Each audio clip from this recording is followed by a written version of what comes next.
Hello kids, my name is Dr. Paul Utant, and welcome to the Super Power Ninja Turbo Neo Ultra Hyper Mega Multi Alpha Beta Extra Uber Prefix Science Show.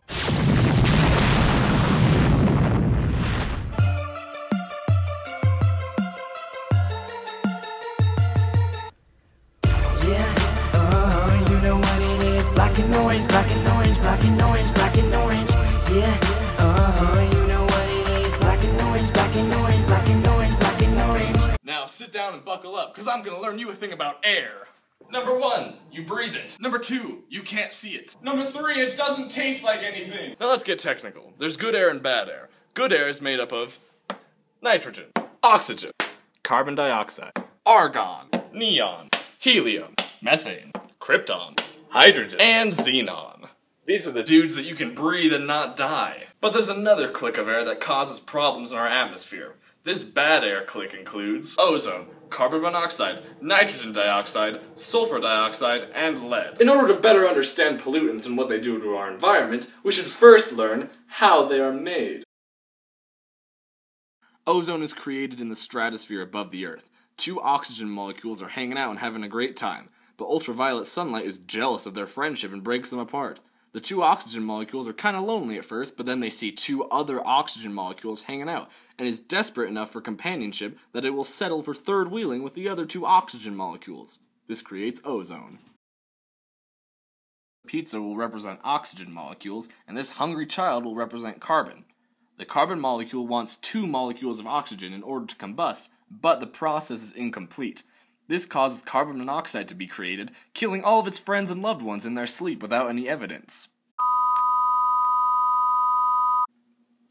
Wow, that's kind of dark. Are you sure this is a kid's show? I mean, I don't want to mess with like the script or anything, but that was a... Ugh. Carbon dioxide and methane are part of the good air clique, but too much of them can cause problems in the atmosphere as well. Why have less when there's more, right? Wrong! The bad air clique wants to hang out with the good air clique, but the good air clique is like, no, go away. The bad air clique doesn't like this and goes into the atmosphere anyway, causing major problems for the entire world. Nice going, bad air clique. Some of these problems include acidification, eutrophication, mercury bioaccumulation, stripping nutrients from soil and foliage, soil acidification, aluminum concentration, reducing photosynthesis, slower growth in organisms, and in severe cases, death. Acidification can happen in large bodies of water and soil. Carbon dioxide from the atmosphere is like, hey hydrogen, wanna hang out? And hydrogen is all like, heck yeah man, and so they hang out. And then other hydrogens see them hanging out, and they're like, hey, that looks like fun. And a buttload of hydrogen wants to hang out with carbon dioxide. Carbon dioxide feels super cramped and is like, peace out guys, and dissolves. Hydrogen is kinda bummed that he left, but then it decides it's having a fun time anyway, and stays in the soil or body of water. This may seem like a fun time, but it's actually a recipe for disaster. Cut to commercial! Another consequence of air pollution is eutrophication. With air pollution, there is more nitrogen out and about. Algae in lakes and rivers love nitrogen and take in more because there is more around them. Thanks a bunch, says the algae. Why has God abandoned us, says the rest of the environment. When the algae dies, the increased levels of nutrients are converted into inorganic material. The process of creating the inorganic material needs oxygen, which is taken from the surrounding body of water and reducing oxygen concentration. Fish and other aquatic animals need oxygen to survive, and that makes them die. Dead fish makes the water all smelly and gross. Oh, and it screws up the entire ecosystem because biodiversity is decreased and toxic phytoplankton populations increase. But whatever. Now I'm sure you're wondering where all these nasty air pollutants are coming from. Utah, 79.5% of pollutants come from power plants. Waste, metals, and petroleum and natural gas systems contribute 2.3% each. Minerals, refineries, and other business emit 4.5%. Overall, Utah has thrown out over 44 million metric tons of pollutants each year. Now I'm no scientist, but that is a crap ton of gunk in the air. To use technical terms, Utah has some pretty sucky air during the winter. Just look at this picture of Salt Lake City. What? Where is it? Where's Salt Lake? What happened? Pollution happened, people. Thought you were paying attention. What I'm about to show you is not fog. It is pollution. And it is everywhere.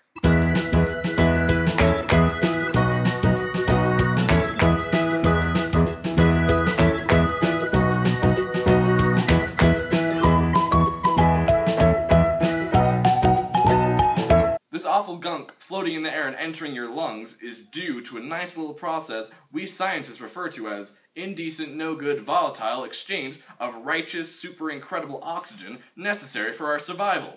Or inversions for short. Normally, the atmosphere is divided into two parts, warm air near the Earth and cold air that chills on top of the warm air.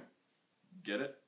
In the right conditions, the warm and cold air can switch places. The warm air on top of the cold air traps both the good air clique and the bad air clique, causing many parts of Utah to get crazily diddlywampus smoggy. Smoggy is a real word, kids. Look it up. But use a dictionary, none of this Google stuff. Go read a book for once. Go outside and get some fresh air. Oh, wait. Inversions in Utah don't just affect humans through the environment, it can impact us directly. In an article written by Leah Larson from the Standard Examiner, she talks about how pollutants can affect pregnant women, children, and the elderly.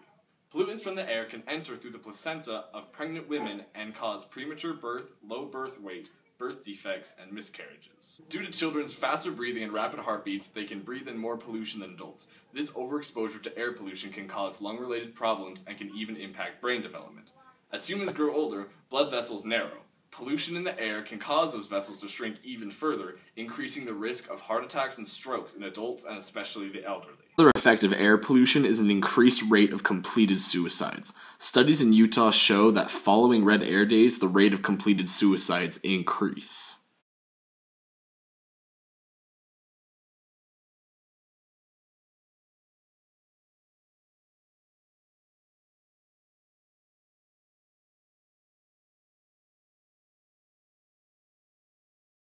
Now that I've really gotten your hopes up about the biological future of our state, how about we find the silver lining to this cloud?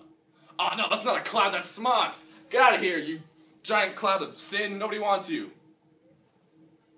There's the silver lining. Da-da-da-da. Luckily for us, there are responsible adults who have noticed this bad air quality and are attempting to prevent it. This lady's name is Marsha White. She is a member of Ogden City Council and has helped set some eco-friendly plans into action. I sent 2 of my closest colleagues to meet with her and ask her some questions. Yeah, so research has shown us that, it's coming from a lot of different places. Cars, trucks, transportation vehicles, basically.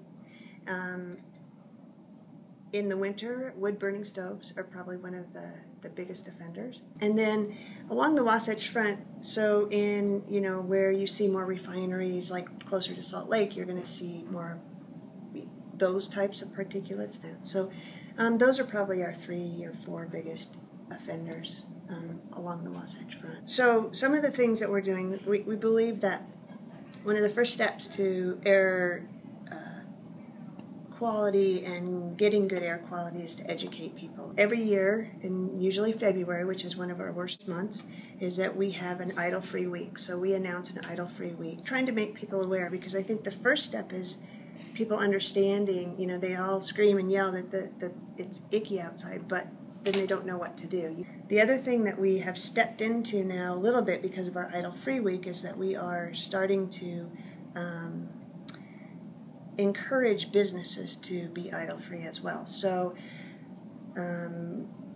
during that time, we encouraged some of the banks to be idle-free. Really just encouraging people through the time periods that people notice it the most.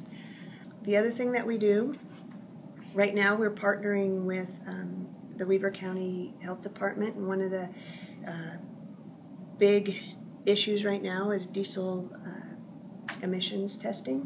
Diesel emissions testing is when organizations like EPA test vehicles in order to see if they are harmful to the environment. This type of testing has become extremely important, especially since 2009 when it was revealed that Volkswagen put defeat devices in some of their vehicles. During the testing period, the defeat devices would monitor the conditions of the Volkswagen and cut down the amount of nitrogen oxide that is being put out by the car. The defeat device could also detect when the Volkswagen was not in testing. So once it was on the road, the defeat device would turn off and those large amounts of nitrogen oxide would be sent into the environment. And so we're trying to figure out, right now we're going through the pros and cons of, do we want to take a stance on that issue right now? So one of the things that we've really been trying to work on just from the city's perspective and what we can control within the city is, like I said, we start out with the education, but one of the other things is that we've been very strong advocates of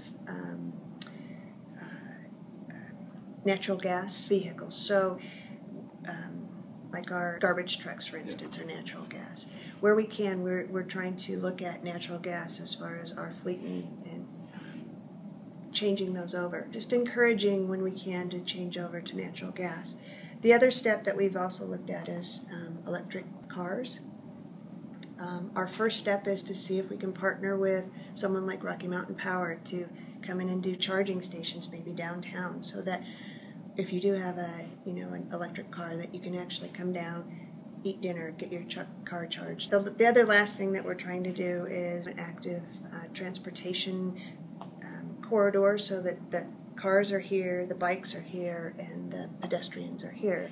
And so we're trying to do more striping going in so that people can use their bikes more and be more.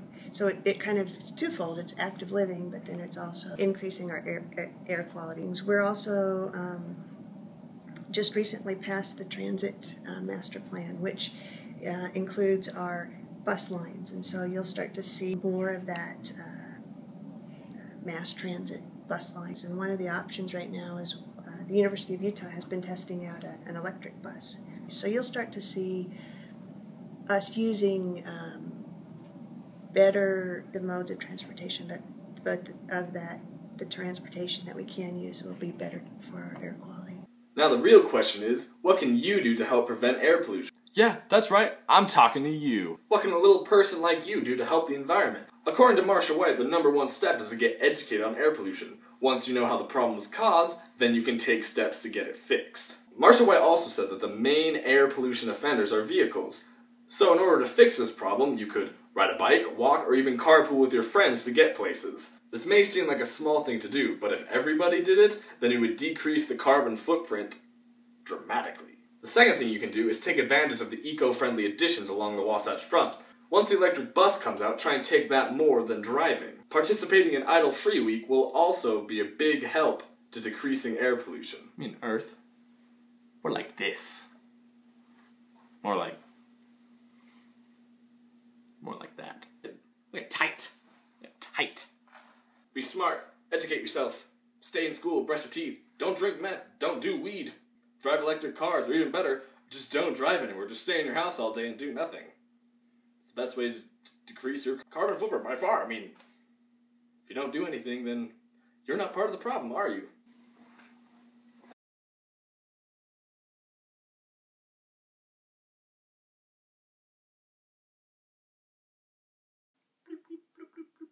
Science show! Science show. Science show! Smoggies are real kids.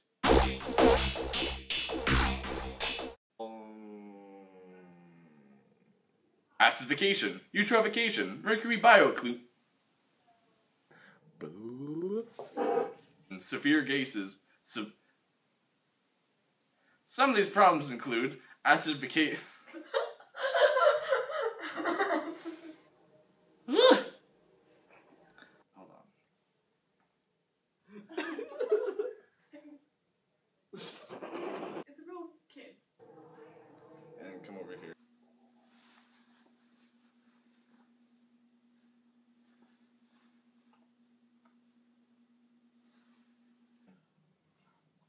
Oh, whatever. This click includes book for.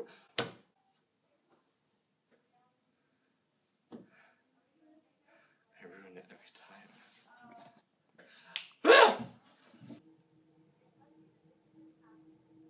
Up in air. But the bad these are attacks. That cause.